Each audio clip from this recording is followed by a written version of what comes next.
One in five suffer. Erase the stigma. Brain difference is not a crime. Mental health isn't just your problem. It's our problem. And now, Mental Health Mondays with Marla and Dave. Welcome to Mental Health Mondays with Marla and Dave. Yes, I looked up and there the camera is right in my face. And you know what? I came in not realizing that I would be dressed in theme for the holiday you were festivities. Just blinging. It's beginning to look a lot Looking like Christmas. amazing, I'm especially red. somewhere in there. Okay. Anyway, we want to remind you that the show is brought to you today by Mental Health Mondays, and we want you to donate by visiting NAMI San Fernando Valley, NAMI-SFV.org. Click on the MHM donations page. You do the same thing for Loving Beyond Reason. Click on the Mental Health Mondays. The tab pops down. There's the donations tab. We need you. We love you, but we need you to keep bringing this type of content to you. Today, we are welcoming back to the show Susie Traboulsi. Susie is the treasurer of NAMI San Fernando Valley, and she also owns and operates her own very successful accounting firm. You might remember from Susie's last appearance on Mental Health Mondays that Susie has an adult child, a son who suffers with a brain difference, and that's what we say here, brain difference versus mental illness sometimes, because we're doing our best to try to erase the stigma. Specifically, one of the things that connects us is our sons have similar diagnoses. Our son is schizoaffective. Her son's diagnosed with schizophrenia. So we understand each other's pain, so to speak, the struggles and triumphs. Today, we're going to go deeper into her story and look at areas where we can all help to make positive changes in our healthcare system, specifically the mental health care system. Stay tuned, because when we come back, another great discussion with Susie Traboulsi. Be right back.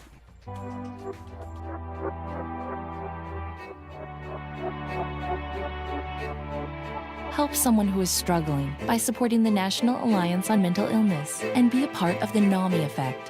Hope starts with you. Hey guys, listen up.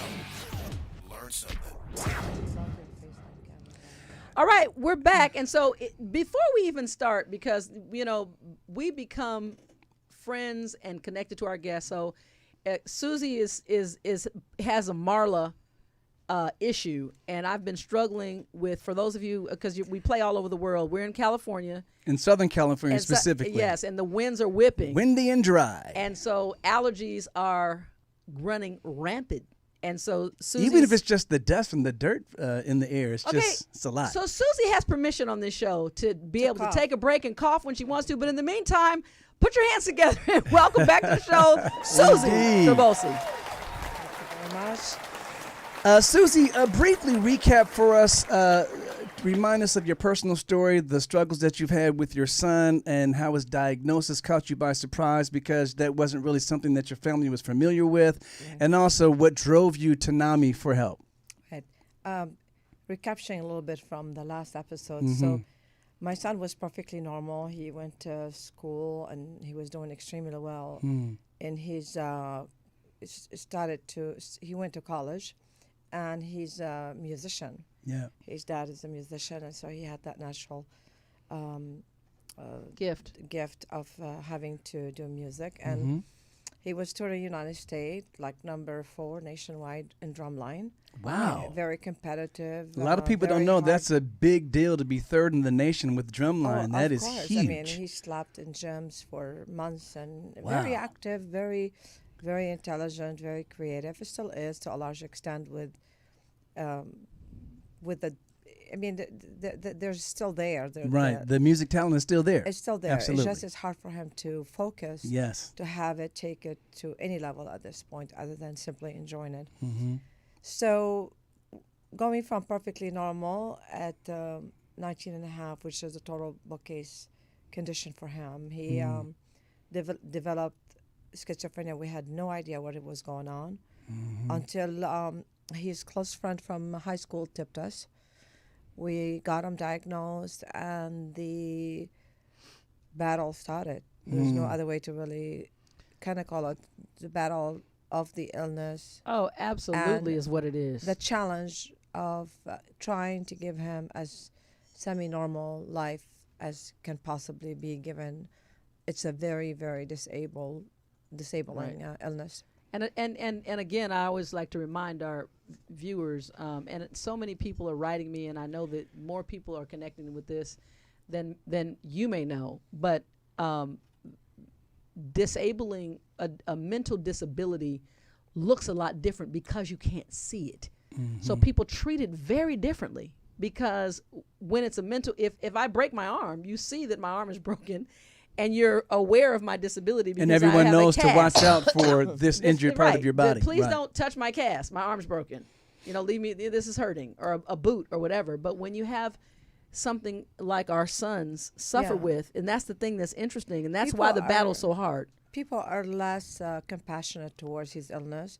They don't understand it, and it's hard to understand it. I never understood it until I came Face to face, Yeah, starting came dealing it, with it. right. Yeah. Yeah, they don't get as much sympathy as the next person who's actually ill or disabled. And it started even with us. Like, even I remember, my husband, who's not his father, was having a hard time correlating. Like, why is he laying down? Like, why is he not active? Right. Why is he not picking up stuff? And I try to tell and educate all the people around me, and my loved ones, start with those at least, right? And everyone else who cares or interested about to know what's going on, that this young man is walking around with every minute of his day very ill. And I just had a really bad flu recently, and coughed and was uncomfortable, and I was like ready to pop everything I can to just get better. And I know it's temporary, but having that, For them, there's no you special. can't run from your illness. You can't close the door. You can't quiet down the noise. You can't quiet down the disturbance. So it is very taxing on a person. And you just said something huge. The understanding that there's a finite end to something that we may be going through is another thing people don't really necessarily understand. right. There's a finite end. When you can be uncomfortable for 2 weeks. You can be uncomfortable when you know that the end of it is 6 months. But in our children's case, It's our never ending. it's which is exhausting. Well, another thing that you touch on, Susie, is that a lot of people don't understand that the second wave of criticism is not really to people who don't understand our sons. It's to us, is what's wrong with us and our parenting that may have had some type of contributing impact or factor onto what our children are dealing with when they don't understand mental illness to begin with. I stopped getting angry when people don't understand it. I just go into the mode of explaining if they care, they care. I try to show and teach compassion and every minute of the way, because let's say today particularly my husband was having a bad day and he was saying he did this, and I'm like, okay, do you think he wants to do this? I said, can we stop and think about how hard is it for him today? He's having a bad day.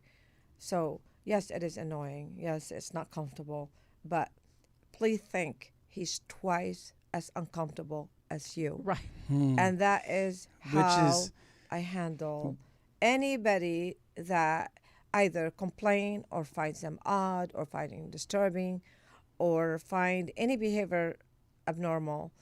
Is try to present the compassion side to it each and every Which time. is not easy to do, to No. maintain that level of empathy when we have to admit there are times when the things that they're doing, their behaviors, do sometimes get under our skin, but we have to keep in mind what they're dealing with is more difficult than even that. So how did you find NAMI in the midst of all that? He was doing okay in the early stages because we got him diagnosed rather quickly, and we got him hospitalized and on meds almost immediately. And the fact he was vulnerable, young, and trusting of us, it helped. But then things changed. They become hostile. They become like, you don't know what's up. I've been well for a while. They tend to forget how bad it gets, and they deteriorate. There's a lot of ups and downs to their illnesses. Sorry, there's almost never a consistent level of wellness. So we always bless it when it's there, and we hope it lasts for a while. As long as it Because can. they're constantly testing themselves and compromising their wellness by their own sabotaging of their own health. Correct. More than one way that I could think of. So when he got bad, and I was feeling like, okay, I need education. I need to know what's going on. What else can I do? Other than just hand him a pill or take him to a doctor and have him prescribed. So put a pin in that. We'll come back to that after this next break, and we'll find out more about how you found NAMI and other situations that your son had to deal with that actually propelled you to the next level. Okay. We'll be right back. When Dave and Marla get together, it's hot. Bad. What are you doing? Worthless. Don't trust them. They'll hurt you. You're worthless. It's pointless.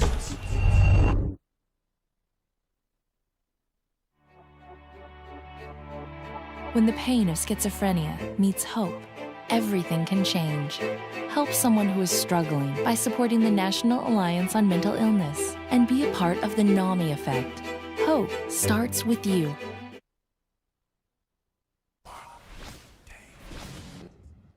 You look bad last time. All right, post-traumatic stress disorder, or PTSD, is a real illness. You can get PTSD after living through or seeing a traumatic event such as a war or a hurricane, a storm, being physical abuse like rape or other physical abuse, or even a bad accident. And these days, the news. PTSD makes you feel stressed and afraid after the danger is over. It affects your life and the people around you. PTSD can cause problems like flashbacks or feeling like the event is happening all over again, trouble sleeping or nightmares, feeling alone, angry outbursts, feeling worried, guilty, or sad. PTSD can happen to anyone, even children. Medicines can help you feel less afraid and tense. It might take a few weeks for them to work. Talking to a specially trained doctor or counselor also helps many people with PTSD. If you or anyone you know needs help dealing with any of these issues, please seek professional help. This message is brought to you by Mental Health Mondays with Marla and Dave. David is a thinker. I never do anything without thinking about it first. Marla is a feeler. I basically wear my personality on my sleeve. But when Marla and Dave get together, it's like a match dancing with a firecracker. Okay, Susie, you were telling us how at the beginning, you felt like you can handle your son's situations, and we know exactly how that is. But there are times when they start to try to figure out what's going on with them, and they start thinking about things that don't really add to the cohesiveness of the family in the household. Tell us how you dealt with that, and you were telling us how that drove you to NAMI. Well, when his condition became overwhelming, and we just we needed education. It was simply so. I went on the internet and started to see what's out there, who is exactly like him, because the MD that we had, he gives 50-minute and prescription, and off you go. Yeah, psychiatrist, right? Yeah, right. Medical doctor, which is a psychiatrist, not psychologist. Not therapist. The Yeah. highest level possible. Yeah. And then, so we started to learn. I surfed the net. I found NAMI. I contacted them. I had amazing feedback. I owe it all to Jim Randall. He was very proactive. He contacted me, booked the appointment, booked the classes. And right there and then I knew that was my calling as far as the volunteering aspect of things. I needed to volunteer for 500 reasons. One of them is learning about my son. And second, it makes you feel good when you give back to the community, since you can't fix your son. You can't fix your loved one. It's not going to go away. So it kind of gives me a certain level of satisfaction knowing that I'm helping as much as I can possibly can by volunteering. And that's amazing, and we love you for that yes. because a lot of people don't understand that that's an overwhelming sense that happens to all of us who deal with these issues, and that is that once you realize that it is what it is for you, maybe you can help someone else get to where you are a little bit sooner without all of the pitfalls that you had to go through dealing with these types of issues. So talk to us right quick also about the facility in Long Beach where your son was. That you said at the same time was a lifesaver, but then you started to notice some of the things that didn't quite add up to what would be most beneficial for your son. Right. So as he got older, he started to feel like, I'm in charge, I'm a man, you can't tell me what to do. That sense of vulnerability went away, and he started, and his illness got intensified. And it became really life-saving to actually have him in a controlled environment that was more than what we could offer at home. Right. And, they had 24-hour staffs. They had a lot of staff, daily MD. And it was needed. It was definitely not the ultimate choice, and definitely not the key to wellness, but definitely the at key the to time, life-saving. Well, yes, this is what I was going to say, and key to life-saving. I have to jump in and share this right quick. Right. Again, with all of our viewers, it's safety.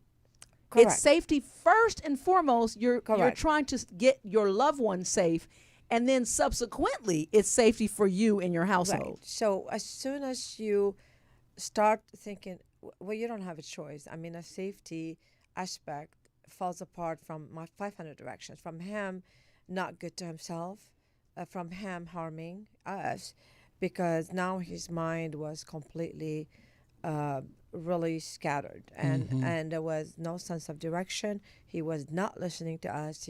We could not protect him. We could not give him the care he needed. So that was a final and really desperate resort for help. And unfortunately, it's hard to get it. It's not very much available. It takes a year and a half waiting list. You gotta ask and beg and just reach out for a lot of people to see how you could take them in. Right. And one of the other things that you brought up was the fact that after a while, you were driving out there. It's a long way down to Long Beach from here. It wasn't a while. It was every day. Every day. Yeah. Every day. But then they started, I was saying after a while, they started saying that, we don't want you to come every day. Right. We don't want you to come as much. Let's remove the family as part of your support group for now. And how did that work out? Yeah, actually, that was terrible side to the IMD, particularly to Long Beach. They got reprimanded. They violated patients' right, and they got reprimanded. DMH stood behind me on that deal. Which is another big thing. You literally had to let your voice be known that something is not being done correct here. I gave it and like kind a of month. advocate. I told them we will try it, but I started to feel that it wasn't like a 1 week or 2 weeks. They were gonna make that the style of treatment. Their biggest and most negative item about IMD, other than, of course, my son is in a controlled environment and I felt he was at least safe, it was they did not at any point in time team up with the parents. At no point in time. I learned a lot, and I thought, and I totally today believe, had we had been a more of a team, I think I would have been better for my son. Then, today, and tomorrow. Luckily for me, my sixth sense kicks in, and I tend to notice and learn by default because I care, and I need to save the day. I need to know what works. How am I gonna do it so I can get him better and get us in a comfortable situation? Your sixth sense, from a safety perspective. And also, Susie, I have been in a board meeting with you. You're feisty. She's it's a good way. That's not a good thing always. Well, it's a good thing when you're advocating for your loved one. When you're absolutely. advocating, and you need to move the measures to benefit those that we know that are suffering. It is a great thing, and I'm grateful for that. I believe in it's a great thing. I believe in protecting the weak and the illness. Okay, we'll be right back.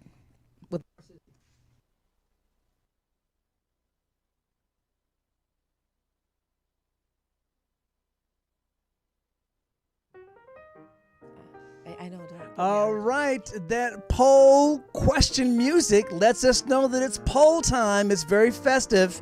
It's very upbeat. And so it puts us in a different mindset. Marla, what was the poll question last week? You're not going to comment to my pole dancing? Oh, well, Marla, I would say that your pole dancing, especially with those beautiful fingernails. My talent is that wasted. match your outfit, by the way. The poll question last week is, what percentage of U.S. adults suffer from anxiety disorders? A, 19%, B, 27%, or C, 34%. Now, usually we have our guest take a stab at it, but Susie I'm going to has stab on asked. Susie's behalf. Okay, I hate losing. Well, Susie. Susie, well, I'm going to tell you. I'm not sure. Honestly, if I have to be honest, I think that you're magnificent, and I think that we're going to go through this life at Friends, but I won't be taking you to Vegas. And the reason why is it's 19%. If you're talking to me, I have 34%. There you go. All day The long. percentage of U.S. adults that suffer from anxiety disorders, and this was actually pre-pandemic, so who knows? Susie might actually be right. Yeah, sure. But the official answer has to be 19%. The poll question for next week is... What percentage of state prisoners have a recent history of a mental health condition? Your options are A, 11%, B, 17%, or C, 24%. Now, Susie, here's what's cool about this. I think it's 24. You get to because answer the again. Largest, they say the largest mental institution is actually the jail system. And here's the thing. Duly noted. You may have won, but we won't you know. won't know I'll until have you to watch watch next you week. next week. Absolutely. right. Hey, guys, remember to log on to either NAMI San Fernando Valley or Love and Beyond Reasons website and click on the Mental Health Mondays tab. Right there's a pull down for your donations. And we need you. Watch Susie win back her right to go to Vegas with me. Absolutely.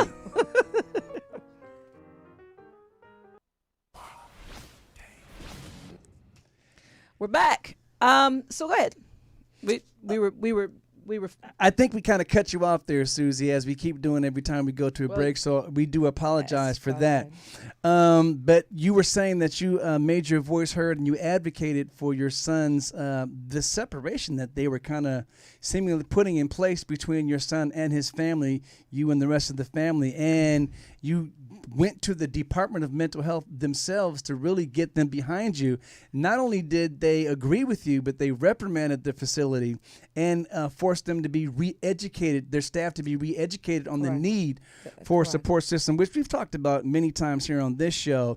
Your family, your spiritual leadership, whatever that may be, your doctors, your therapists, all that is part of a healthy support system and should never be taken away. They had the way they ran the whole program is that it's my son is theirs and you completely and utterly out. They felt like he has a behavior problem and we're here to fix it, and that's not what was my approach on that. It was really sad because the very little that they engaged me in actually was beyond valuable at home. And it could be as simple as this: don't reward bad behavior, right? And there'll be times where I'll go to pick him up on a Saturday. This is well into like a year after he's been already in a locked facility. And it'll be like they won't let him come in. So instead of having to sit with me and let me know, they'll be like, well, he's not going out. Well, what ended up happening was he must have had pot or he didn't go to a class. But instead of telling me, listen, this is how we're training him, like give me the positive side of a negative behavior or a negative action to a negative behavior. You know, when you're coming in and you're excited and you want to pick up your son and he's not out, they were just keeping you out of the loop. Like go nuts, like yourself, and like, what did he do that was so bad? And then there was always this one nurse or two nurses that would come up and say, well, listen, he did do pot. We're not sending him out because we're punishing him, because we feel that he's not gonna be safe. That satisfied me. Right. And it took me to the next level of being comfortable and understand that we're working together on this. What was the initiative that you were able to, what changed? You know, if I tell you this, I don't want anyone getting in trouble. No, it no, was no. just being nice to them. Right. It could be as simple as, they're not allowed to take meals. They're not allowed to take Got thank it. you cards. But whatever I could do, and I'm not going to say I what I got did. it, I got because it, I got it. They'll seriously get Right. No, I reprimanded get it. for being nice. You basically, what you're really I saying. just kept, they kept seeing a soft side of me. And I kept trying to reach. So if there's 10 of them, I will go to the soft ones. Yeah. And I will get on their side. And Ones that I'll were say, more "Please." receptive Well, to your perspective. basically, what Please. Susie's saying is you literally involved everybody in your community of care. All those that were there, Yeah. you showed care, and then Yeah. you involved this community, which in retrospect paid off for your loved one. I kept being persistent, Mm-hmm. wanting them to be a team with me. Right. Well, let's turn the corner a little bit once again, Susie, because one of the things that, first of all, we mentioned in the introduction that you have your own successful accounting firm and you're the head treasurer for NAMI San Fernando Valley.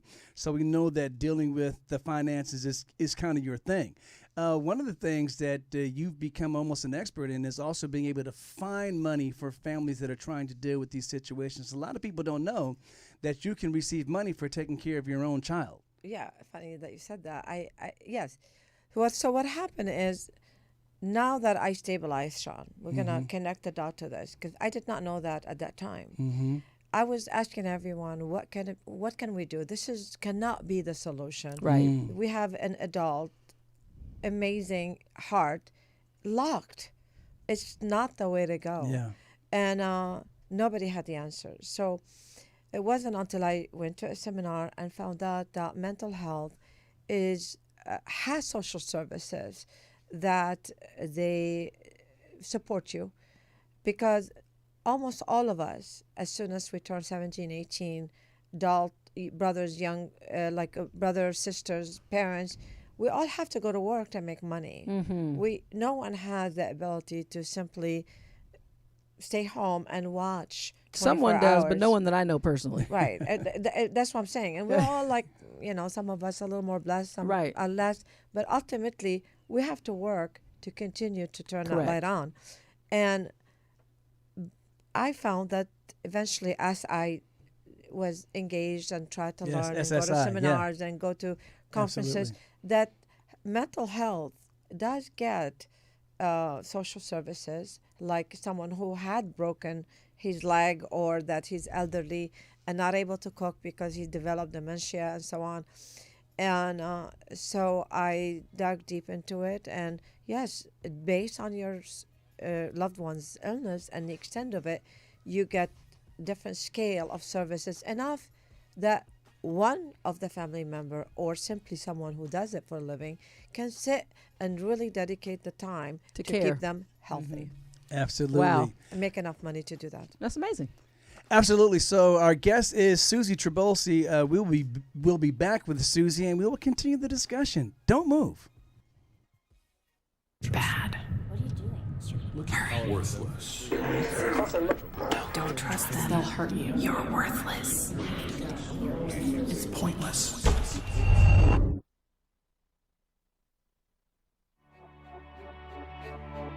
When the pain of schizophrenia meets hope, everything can change.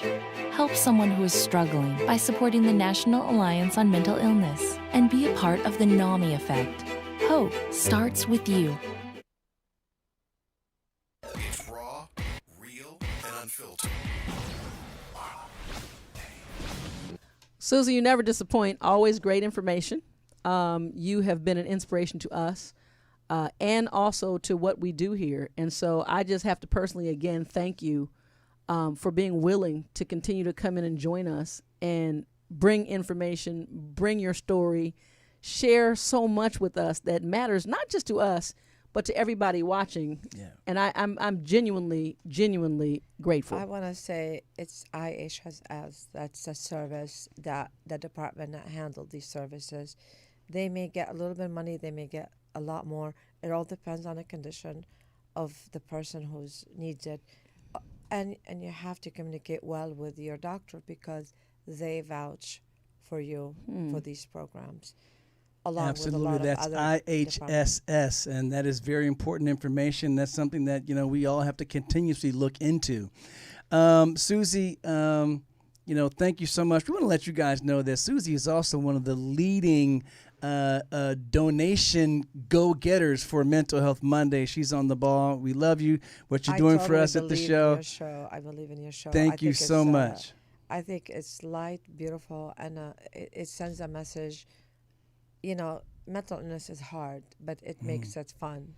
There you go. I want to thank you for donating your time to make this happen as well. Absolutely. Thank you so much. Thank you. And we're glad that we had a calming effect, and that we Susie was able to able to facilitate coughing, yes. no coughing, but that's okay because your coughing did not interrupt any valuable information, and all three of us want to be sure that you guys know that every conversation that we have is worth having and one worth hearing, and you are absolutely not alone. And people who are watching me today, donate.